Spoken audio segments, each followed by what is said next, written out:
Tape 3W suivi d'école au Sénégal.com. À école au Sénégal, c'est facile, tu n'as qu'à te connecter. Tape école au Sénégal, les leçons sont beaucoup plus détaillées. Donc toujours pour la méose. Donc nous allons passer à ce qu'on appelle le brassage intrachromosomique maintenant. Donc on a vu le brassage interchromosomique. Regardez, toujours en utilisant la lettre, comment donc va se faire donc le brassage intrachromosomique. Étant entendu que le brassage interchromosomique permet déjà d'avoir donc 4 gamètes qui sont théoriquement donc différents. Alors, donc si nous regardons là aussi notre sujet, nous restons, parce qu'il ne faut jamais s'éloigner du sujet, parce que comme je l'ai dit tout à l'heure, l'une des erreurs à éviter, c'est de faire un travail de restitution libre. C'est une restitution ciblée, imposée par le sujet. Donc quand vous avez fini d'écrire, posez-vous la question, est-ce que ce que j'écris là respecte la consigne qui me demande d'abord de considérer 3 couples d'allèles A, B, C, donc avec les majuscules et les minuscules. Surtout, est-ce que ces 3 couples, je les ai mis sur 2 chromosomes, 2 paires de chromosomes, puisque les 2 sont sur une paire, le reste ne peut être que sur une deuxième paire, donc on se retrouve avec 2 paires à la fin. Donc, est-ce que l'objectif, c'est de montrer comment la méose, donc indirectement, comment le brassage intrachromosomique contribue à la diversité. Donc, il ne faut jamais s'éloigner du sujet. C'est la facilité pour l'élève, c'est de s'éloigner du sujet et de se rapprocher de son cours. C'est vrai, c'est plus facile pour l'élève de restituer de façon libre, je veux dire de façon non ciblée, en ne retranchant rien, en n'enlevant rien, ce qui est écrit dans le cahier. Il y a dans le cahier une réponse à un problème global qui est la reproduction. Le sujet ne pose jamais un problème global. Le sujet vous demande de faire ce travail de tri. Les élèves doivent apprendre à faire ce travail de tri qui n'est pas même un tri libre, c'est un tri imposé par les ou la consigne du sujet. Donc là aussi, comme je dis, le cours, c'est vrai, c'est le cours qui permet à l'élève de comprendre qu'est-ce qu'on appelle brassage intrachromosomique. Le brassage intrachromosomique commence à ce qu'on appelle la prophase avec l'appariement des chromosomes homologues.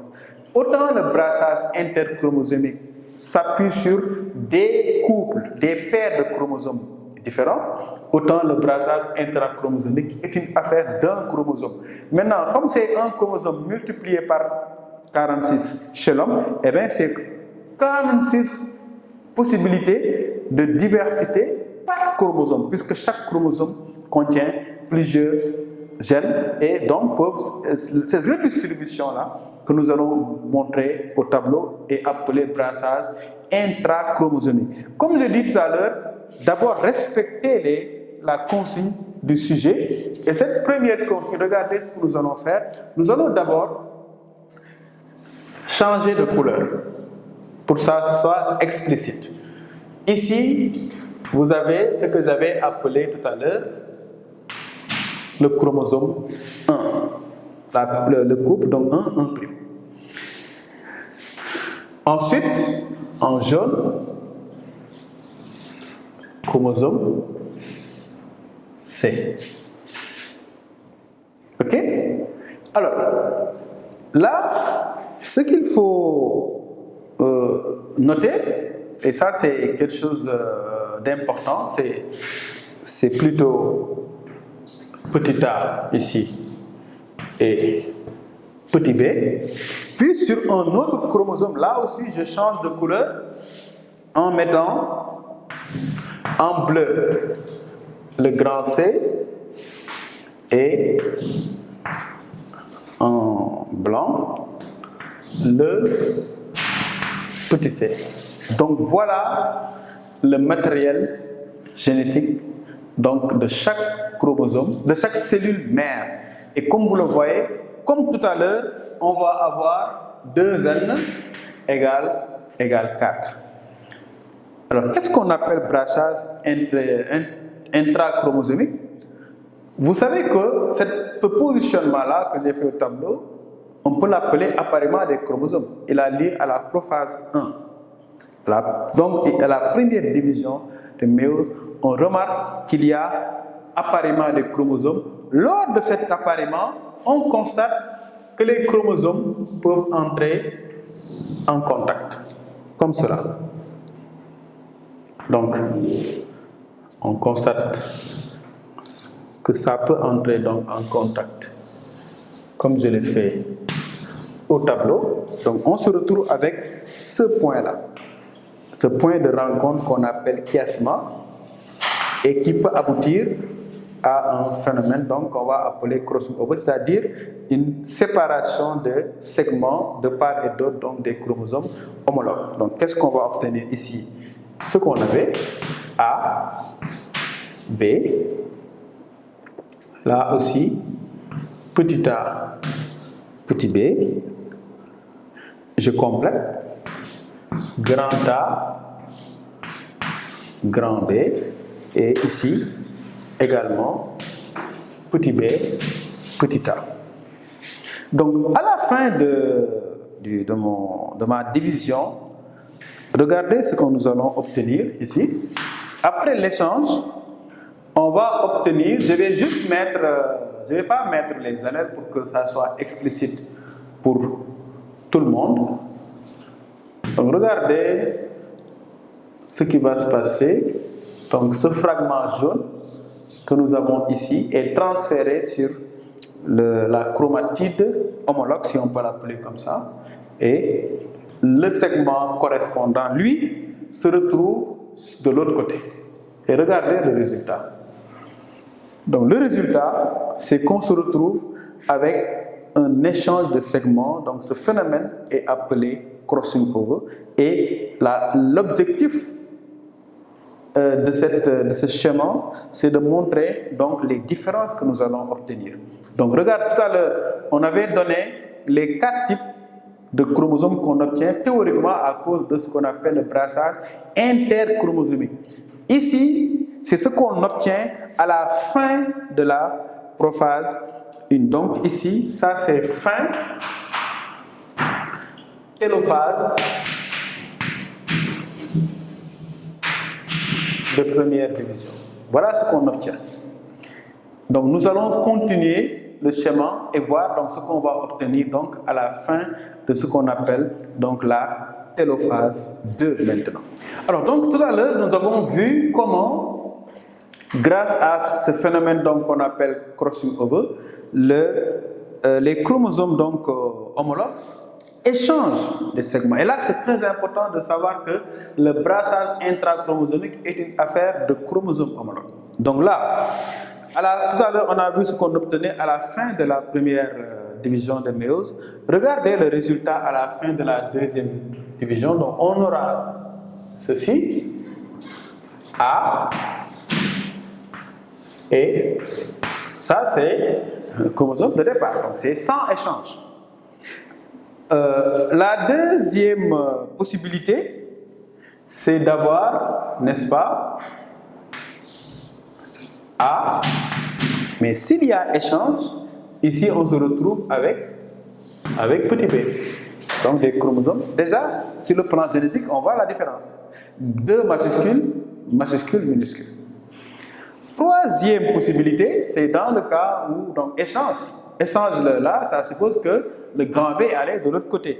Donc qu'est-ce qu'on va obtenir ici? Regardez, on va obtenir petit a, mais petit a avec le grand B. Voilà la troisième possibilité. Et évidemment, la dernière possibilité, c'est ces deux-là. Donc, sans la chromatide qui n'aura pas subi de modification va se retrouver comme ça. Donc, voilà les 4 possibilités. Et n'oubliez pas que vous n'avez considéré que 3 coupes d'allèles. Imaginez le nombre de coupes d'allèles qu'il y a dans l'organisme sur un chromosome normal, à plus forte raison sur 46 chromosomes différents. N'oubliez pas aussi que là, on a des cellules qui sont diploïdes, donc il manque ici des possibilités. Et pour chacune, on va avoir 2 possibilités. Puisque là, on a deux chromosomes différents. Eh bien, je vais mettre juste la première possibilité. Cette première possibilité, elle est là. C'est quand vous avez ici, pour le petit chromosome entre guillemets, vous avez, eh bien, grand C, là, grand C, ici, grand C, là aussi, grand C. Et je rappelle que cette partie n'est évidemment compréhensible que pour quelqu'un qui apprend aussi son cours. Donc, ici, regardez, une possibilité, une deuxième possibilité, une troisième possibilité et une quatrième possibilité. Autant là, vous avez 2n égale 4, autant ici, vous avez n égale 2 à chaque fois. Et comparez les gènes, les gamètes, aucun ne ressemble à l'autre. Des majuscules ici, majuscule, minuscule, majuscule, minuscule, majuscule, majuscule, et minuscule, minuscule et majuscule. Donc, même si c'est des lettres, voilà comment 4 frères et sœurs ayant le même parent sont différents. Et ceci peut être, on aurait pu prendre l'exemple d'un groupe sanguin. Parce que dans le cas du groupe sanguin, parce qu'il faut aussi parfois, de façon explicite, mieux comprendre que dans l'illustration qui vous fait utiliser des lettres, c'est la réalité. Donc, imaginez deux individus, donc un couple dont le père est du groupe AB. Groupe sanguin AB. La mère est, supposons par exemple, de groupe AO. Donc, le père est de groupe sanguin AB. Là, on va dire O. Mais sachez que du point de vue génétique, chaque individu a 2 allèles par couple. Et la maman est du groupe AO. Donc, ce sujet de bac-là vous demande, ok, voilà des enfants. Voici le couple, voilà les enfants. Alors, est-ce que les enfants auront le groupe sanguin de leur père, c'est-à-dire AB, ou bien est-ce que les enfants auront le groupe sanguin de la mère?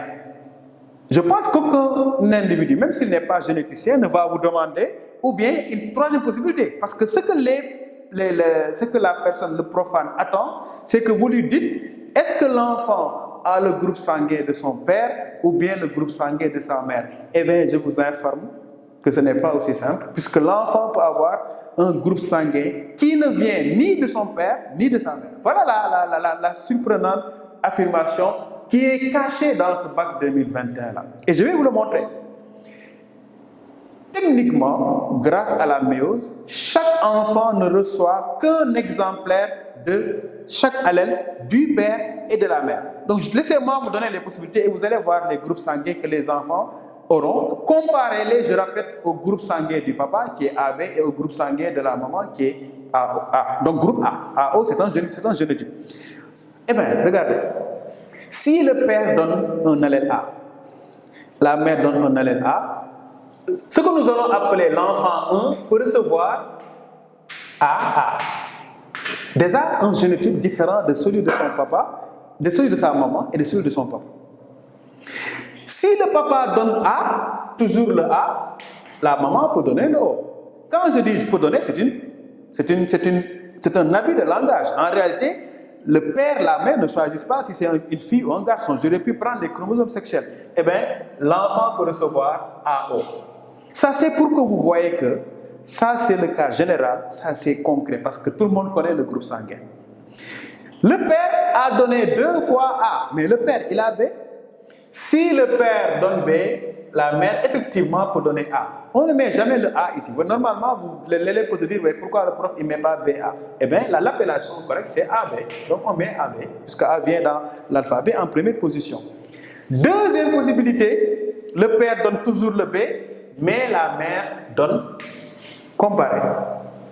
Vous allez voir ici que, effectivement, ce couple peut avoir un enfant qui est du groupe sanguin de la maman. Ce couple peut avoir un enfant qui est du groupe sanguin du papa. Ces 2 enfants sont parfaitement du couple et pourtant, ils ont l'un a le groupe A, ni le père ni le groupe A, ni la mère. Donc le groupe A ici pour la mère, mais le génotype est différent. Mais regardez ce génotype, c'est le plus surprenant. Un enfant de ce couple peut être du groupe B, un groupe différent du père et un groupe différent de la mère. Donc voilà de façon très explicite comment deux individus, donc, et ça c'est un exemple, c'est la même chose pour la couleur de la peau, c'est la même chose pour le poids, c'est la même chose pour la taille, c'est la même chose pour le fait que ça soit une fille ou un garçon avec les aléas de X, Y, c'est la même chose pour des maladies comme le daltonisme, comme des maladies surtout l'albinisme. Donc un enfant, regardez, peut ne pas être drépanocytaire ou être drépanocytaire, alors qu'aucun de ses parents n'est drépanocytaire. Mais pour que l'enfant soit drépanocytaire, il faut que les parents aient, regardez ici, comme l'allèle A. Normalement, l'allèle A, c'est logique. La mère est du groupe A. Si un enfant est du groupe A, ça n'étonne personne. Le père est du groupe AB. Si un enfant est du groupe AB aussi, ça n'étonne personne. Mais regardez cet enfant-là. Cet enfant qui aurait théoriquement le groupe B a un groupe différent et de celui de sa maman et de celui de son père. Donc voilà comment vous devez également comprendre que derrière ces illustrations théoriques que le bac vous impose, il y a des cas pratiques que vous allez voir surtout dans ce qu'on appelle l'hérédité. Donc voilà pour le brassage intrachromosomique. Je termine juste par préciser qu'ici, c'est 4 possibilités sur 8 qu'on pouvait écrire. Parce qu'à la place de ça, par exemple, on aurait pu prendre le même A, B, mais regardez, avec petit c. Donc regardez, ce couple, enfin cet individu, c'est même pas un couple, cet individu peut théoriquement produire 8 gamètes différents et ces 8 gamètes évidemment vont permettre d'avoir des enfants parce que ce sont les gamètes qui donnent naissance aux enfants. Donc voyez comment la nature distribue de façon aléatoire chez les enfants des gènes présents chez les parents. Donc nous allons voir pour terminer la fécondation qui est plus simple puisque si on comprend les brassages intra et le brassage inter, qu'est-ce que la fécondation? C'est la rencontre de ces diversités de gamètes que nous avons vues. Donc nous allons terminer par cette dernière étape.